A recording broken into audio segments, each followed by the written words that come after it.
कभी भी शाम के समय याद रखिए, जब दोनों बेलाएं मिल रही हो तो कभी भी पहली बात तो भोजन नहीं करना चाहिए। सूर्य अस्त हो रहा हो, चंद्रमा उदय हो रहा हो, कभी भी भोजन मत करिए, अपाच्य हो जाएगा, पचेगा नहीं। दूसरी बात महाराज कही गई, कभी भी दोनों बेलाओं के टाइम पर स्टडी नहीं करनी है। अगर अध्ययन किया तो दोनों बेलाओं के समय जो अध्ययन होता वो विस्मृत, भूल जाते हैं। और तीसरी बात, दोपहर के समय या संध्याकालीन के वेला के समय जो सहवास करते हैं पति और पत्नी, उनके गर्भ से कभी भी पुत्र ध्रुव जैसा नहीं आ सकता। उनके गर्भ से कोई हिरण्याकश्यप आएगा, उनके गर्भ से कोई हिरण्याक्ष जैसा बेटा चलकर आएगा। इसीलिए हम दुनिया में जन्म लेकर आते हैं, क्या संस्कृति है, क्या धर्म है, वो तो कभी पढ़े ही नहीं। क्या करना क्या नहीं करना, जो मन में आ रहा सो करे जा रहे। कभी वेदों की शरण में आओ ना, इसीलिए तो कथा सुनाई जाती है, तुम बदल जाओ। लेकिन हम नहीं बदलेंगे, हमने कसम खा के रखी है ना। पंडाल में जब तक बैठे तब तक ज्ञान वैराग्य जगे थे, और जैसे ही इधर से उधर निकले सो बुराई चालू, ज्ञान वैराग्य फिर बूढ़े हो गए। यही कलयुग है, यही कलयुग के लोग। महाराज दोपहर के समय, जब दोपहर का समय जा रहा, सायं बेला प्रारंभ हो रही, तो सहवास हुआ। उसी के प्रभाव से दो बेटे इनके गर्भ से जन्म लेकर के आए हैं। ए तो पार्षदो महिया जयो विजय बचा, कदर्थी कृत्यमाम यदवो वही क्रातामतिक्रमा। ये जो दिति के गर्भ से दो बेटे जन्म लेकर आए, ये भगवान हरि के पार्षद हैं, जय और विजय। इनको श्राप मिला है, 3 बार जाकर पृथ्वी पर घोर राक्षस बनना पड़ेगा, और तीनों बार जब भगवान के हाथों तुम मरोगे तब तुम्हारी मुक्ति होगी। तो यही दोनों एक बार बने रावण और कुंभकर्ण, यही एक बार बने हिरण्याकश्यप और हिरण्याक्ष, और यही एक बार बना आकर शिशुपाल। और तीनों बार गोविंद ने इसका वध किया, तब इनका उद्धार हुआ। तो दिति के गर्भ से दो बालक जो भगवान के पहरेदार हैं, जय विजय, वो चल करके आए हैं। और जब महाराज जय विजय चल करके हिरण्याकश्यप और हिरण्याक्ष बन करके आए, तो दोनों ने कठिन तपस्या की भगवान की प्राप्ति के लिए। भगवान प्रकट हो गए, वरम ब्रूहि, वरदान मांगो। इसने कहा, युद्ध में मैं किसी भी मनुष्य से या दैत्य से पराजित ना हूं। ये हिरण्याक्ष ने वरदान मांगा, ब्रह्मा जी ने कहा तथास्तु। ब्रह्मा जी चले गए। अब बंधुओं जरा ध्यान देना, हिरण्याक्ष कहते किसे हैं? हिरण्याक्ष कौन है? हिरण्य माने पैसा। पंडित जी लोग जब पूजा कराते हैं सुबह तो बोलते हैं हिरण्य गर्भा समवर्त ताग्रे। हिरण्य माने पैसा और अक्ष माने आंख। समाज में ऐसे लोग जिनकी दृष्टि सदैव दूसरों के धन पर गड़ी रहते हैं, ये कम मरे और इसका पैसा मुझे मिले, वही हिरण्याक्ष है। जिसकी दृष्टि दूसरों के धन पर गड़ी रहती, वही प्रवृत्ति के मनुष्य संसार में हिरण्याक्ष कहलाते हैं। पहले एक हिरण्याक्ष था, आजकल तो जगह जगह महाराज हिरण्याक्ष घूम रहे हैं। सब चाहते हैं कि दूसरे का धन, दूसरे की जायदाद हमको मिल जाए। हाँ जी की ना जी? हाँ जी, सब फिर रहे हैं कब किसका मिल जाए फ्री फंड का। तो हिरण्याक्ष को जब आशीर्वाद मिल गया, देखो जब किसी आदमी के पास कुछ होता नहीं तब वो तुच्छ समझता, और जब भगवान उसको कुछ देते तो वो अपने आप को सब कुछ समझता। जब उस पे कुछ है नहीं, भगवान ने कुछ दे दिया तो वो अपने आप को सब कुछ समझने लगा। वो कहता मुझसे बड़ा तो कोई दुनिया में है ही नहीं। लेकिन याद रखिए, दुनिया के नजरों में तुम पैसे वाले होना, बड़े पैसे वाले धनाढ्य हो जाना, पर भगवान के सामने जब जाना तो कहना गोविंद ये पैसा तेरे पर न्यौछावर है, सब तूने तो दिया। एक बार एक आदमी आया और मुझसे बोला महाराज जी आपका भारत कैसा है? मैंने कहा कैसा है? बोले यहाँ के लोग कितने पागल हैं, वो पानी बहता है ना नदियों में, वहां लोग उछाल के सिक्के फेंक देते हैं, ये कौन सी प्रथा है? मैंने कहा तुम्हें शायद भारत की संस्कृति का पता नहीं, ये भारत देश है, धरती सुनहरी अंबर नीला, हर मौसम रंगीला, ऐसा देश है मेरा है। ऐसा देश है मेरा। ये देश कैसा है? तो मैंने कहा वो सिक्का जो भारत का व्यक्ति गंगा में उछालता, क्यों उछालता है? क्यों? क्योंकि वो भारत का मनुष्य कह रहा है, मां गंगे, इस धन की, इस दौलत की तेरे सामने कोई कीमत नहीं, इसलिए न्यौछावर है तेरे पर ये सिक्का। ये भारत की संस्कृति है, भारत के लोगों की ये संस्कृति है। हम उस देश के वासी हैं जिस देश में गंगा बहती है। उस देश में जन्म मिला, हम कितने सौभाग्यशाली हैं। लेकिन इस भारत जैसे देश में भी जन्म लेकर हम आजकल क्या कर रहे? थोड़ा पैसा आया, थोड़ा धन आया, नहीं कि हम सब कुछ भूल गए, हम कौन हैं ये तक नहीं। लेकिन याद रखना, दुनिया में जब तक पैसा है तब तक हजारों मित्र मिल जाएंगे, लेकिन जिस दिन पैसा खत्म हुआ दुनिया के मित्र मुंह मोड़ लेंगे, लेकिन यही एक मित्र है जो उस समय भी खड़ा रहेगा वहां पकड़कर। किसी ने कहा, मेरे जेब का चंद कुन्ना क्या फटा, मेरे जेब का चंद कुन्ना क्या फटा, अपनों सिक्कों से पहले अपनों ने मुंह मोड़ लिया, सिक्कों से पहले अपनों ने मुंह मोड़ लिया। गरीबी थोड़ी आई नहीं कि अपने सब बेगाने हो गए, और जो बेगाना जिसको हम समझते वही एक मेरा रहा।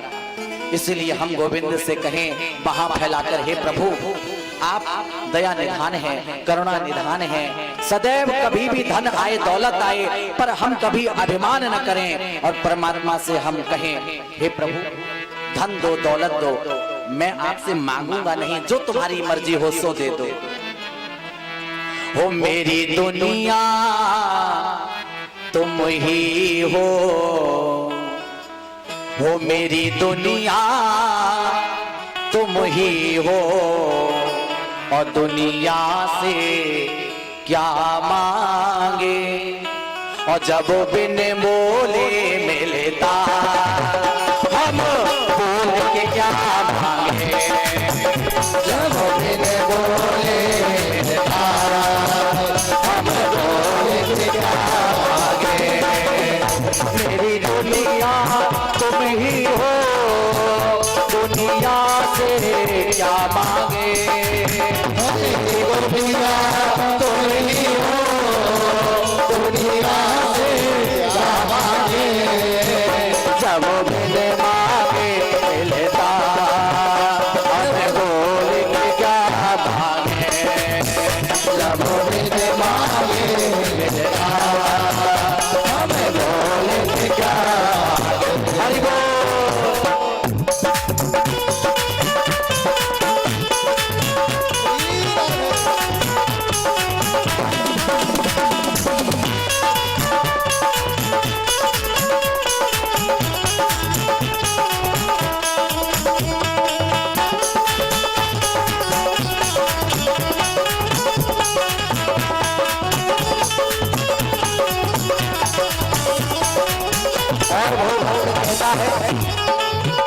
धन दौलत क्या मांगे, मुस्कान है दी तुमने, धन दौलत क्या मांगे, मुस्कान है दी तुमने, हमें कान्हा प्रेमियों की पहचान है दी तुमने, हमें कान्हा प्रेमियों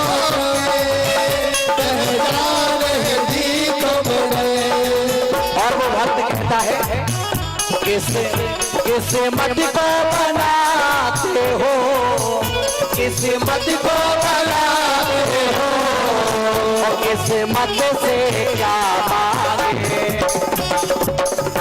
किस्मत को बनाते हो और किस्मत से क्या मांगे। तो दोनों हाथ उठाकर कहिए, जब मैंने मांगे हम बोले के क्या मांगे, जब मैंने मांगे मिलेगा हम बोलेंगे क्या मांगे। मेरी दुनिया तुम ही हो, मेरी दुनिया तुम ही हो, दुनिया से क्या मांगे, दुनिया से क्या मांगे, जब मैंने मांगे मिलता हमें बोलेंगे क्या मांगे, जब मैंने मांगे मिलता